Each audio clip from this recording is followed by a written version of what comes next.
Garkuwa, Info Midi.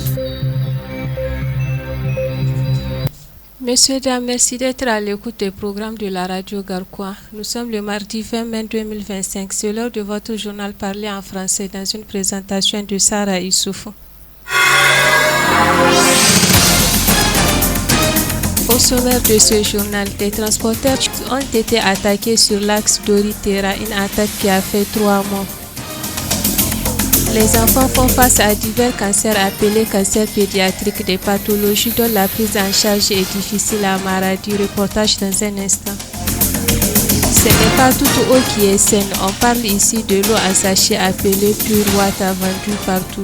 La vigilance de la population, surtout les consommateurs, doit être de mise. À suivre le reportage de Mohamed Maman dans ce journal.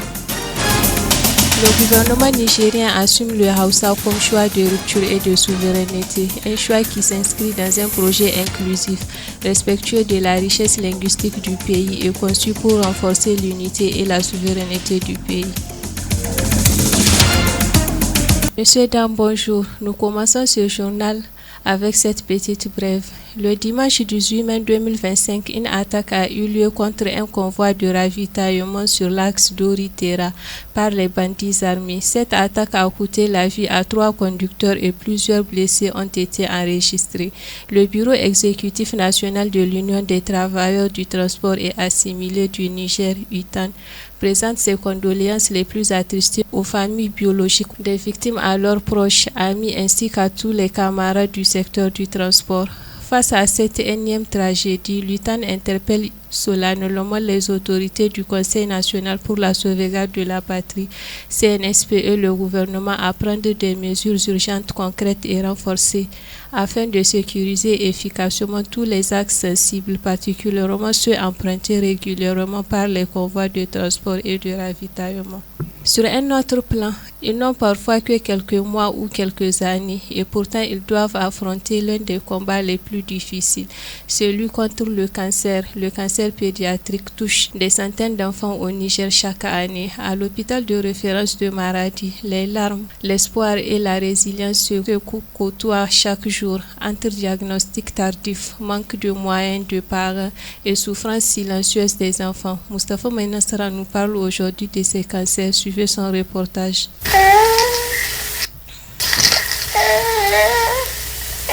L'hôpital de référence de Maradi est confronté à une augmentation des cas de cancer pédiatrique. Les cancers du sang, de la moelle osseuse chez l'enfant de 2 à 5 ans sont les plus couramment rencontrés. Selon Dr Fata Ouchebou, médecin généraliste dans cet hôpital, de plus en plus de jeunes patients sont diagnostiqués pour ces cancers. Chaque année, entre 1000 et 1500 enfants nigériens développent un cancer. Malheureusement, la majorité est diagnostiquée trop tard. Les leucémies, les lipomes, le cancer du cerveau ou les tumeurs du rein, comme la tumeur de Wilms, dominent ces chiffres. Certains, comme le rétinoblastome, un cancer de l'œil, pourrait être guéri à 95% s'il était pris à temps. Mais ici, les familles consultent souvent quand la tumeur est visible à l'œil nu. La détection précoce et l'accès aux soins spécialisés restent des défis majeurs, en particulier dans les régions comme Maradi, selon Dr Fata Ouchebou. Imaginez en 2024, seulement 56 enfants de moins de 15 ans ont pu être traités dans le Centre national de lutte contre le cancer. Pourquoi? D'abord, les retards du diagnostic. Un enfant qui perd du poids ou a une fièvre persistante est traité pour le paludisme ou une infection, pas pour un cancer. Ensuite, l'accès aux soins. Les familles parcourent souvent des kilomètres et parfois abandonnent face au coût. Résultat, la survie dépasse rarement 30% contre 80% en Europe. Pour lutter contre les cancers pédiatriques, la prévention reste le seul moyen. Dr Fata Ouchebou. L'OMS estime qu'à la différence du cancer de l'adulte, la grande majorité des cancers de l'enfant n'a pas de cause connue. Toutefois, les facteurs liés à l'environnement et au mode de vie peuvent déterminer la survenue d'un cancer chez l'enfant. Donc, la prévention passe par l'éducation. Il faut organiser des campagnes de sensibilisation sur un mode de vie sain, multiplier les centres de dépistage moindre coût ou gratuit. Le cancer pédiatrique n'est pas une fatalité. Avec l'appui de tous, et des médecins formés, nous progressons. Mais il faut plus former les agents de santé, financer les traitements et surtout briser les tabous. Une boule dans le ventre, un œil qui blanchit, consulter. Un enfant qui survit au cancer, c'est un futur enseignant, médecin ou leader. Et ça vaut tous les combats. Les causes exactes des cancers pédiatriques sont mal comprises, mais certains facteurs ont été identifiés à l'image des mutations génétiques spontanées, des prédispositions génétiques et aussi l'exposition in utero à des substances toxiques. Contrairement aux cancers adultes, les facteurs environnementaux, à savoir le tabac, l'alcool ou bien l'alimentation, jouent un rôle moindre. En cette période de forte chaleur, le besoin de se désaltérer devient plus pressant que jamais. À chaque coin de rue, les sachets d'eau communément appelés pure water sont consommés rapidement, souvent sans la moindre vérification. La soif intense prend parfois le dessus sur la vigilance, exposant ainsi les consommateurs à des risques sanitaires non négligeables. Pourtant, toutes les eaux en sachet ne sont pas toujours sûres à la consommation, suivant ce reportage de Mohamed Maman. La plupart des consommateurs de pure water à Maradi n'ont pas le réflexe de vérifier la pureté de l'eau avant de la consommer. Une négligence qui peut représenter un véritable danger pour leur santé. Abdou Salissou, consommateur de pure water, témoigne. Moi, je consomme seulement parce que je ne sais pas lire. Donc, je ne peux pas savoir si l'eau est pure ou non avant de la boire. Mais parfois, quand je bois certains sachets, je ressens un goût bizarre, comme si l'eau n'était pas bonne. D'autres, par contre, sont bonnes. J'en appelle à la vigilance de tous, car c'est important. Il est vrai qu'on peut, sans le savoir, boire des choses nuisibles pour notre santé. Pour prévenir de tels risques, le service d'hygiène et d'assainissement de Maradi sensibilise régulièrement la population à l'importance de s'assurer de la qualité de l'eau avant de la consommer. Il est vrai que souvent quand on a soif, dès qu'on vient dans une boutique ou à un point de vente, on dit donne-moi pure water, on consomme, on s'en va. On ne prête pas attention aux conditions de conservation. En tout cas, un petit examen physique pour mirer un peu le plastique là, en le plaçant à travers les rayons solaires pour voir s'il n'y a pas de matière en suspension.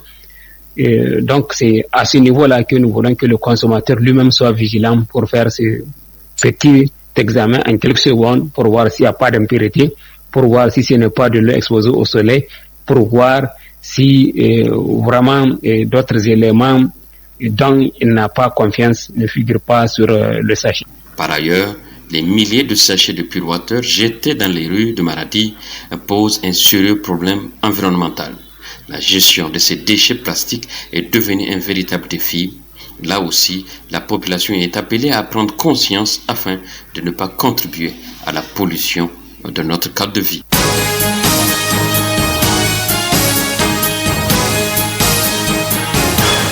Dans un entretien accordé à la nationale, le ministre Dr Soumane Boubakar, directeur du cabinet du président et porte-parole du gouvernement, a répondu aux polémiques entourant l'article 12 de la charte de la refondation. Il a notamment clarifié les enjeux du choix du Hausa comme langue nationale, un sujet au cœur de vives spéculations. Son message est sans équivoque. Ce choix n'est ni une menace pour les autres langues, ni un facteur de division, mais un outil de cohésion et d'efficacité nationale. Les détails avec Sadika Amadou. Le ministre Jépissa embâche le choix du Hausa comme langue nationale dans un discours offensif où souveraineté, fierté, identitaire et rupture avec la France sont les maîtres mots, accusé à tort selon lui de vouloir imposer une langue au détriment d'autres. Le gouvernement entend assumer pleinement un choix à la fois politique, pratique et identitaire, celui du Hausa comme langue nationale de compréhension commune. Ce n'est pas une question de langue contre une autre, c'est un choix de souveraineté, martèle le ministre. Une décision stratégique, éducative et identitaire assumée comme une étape clé de la construction d'un Niger souverain et uni. Pour le gouvernement, l'objectif est clair, bâtir un creuset linguistique commun sans jamais remettre en cause la richesse langues du pays. Il ne s'agit pas de poser les Hausa aux autres langues. Il s'agit de trouver une langue fédératrice que tous les Nigériens ont un partage tout en continuant à valoriser toutes les autres langues, a insisté le ministre. Fin de ce journal. À la réalisation, Moustapha Menassara. Présentation, Sarah Issoufou. Merci de nous avoir suivis. Au revoir.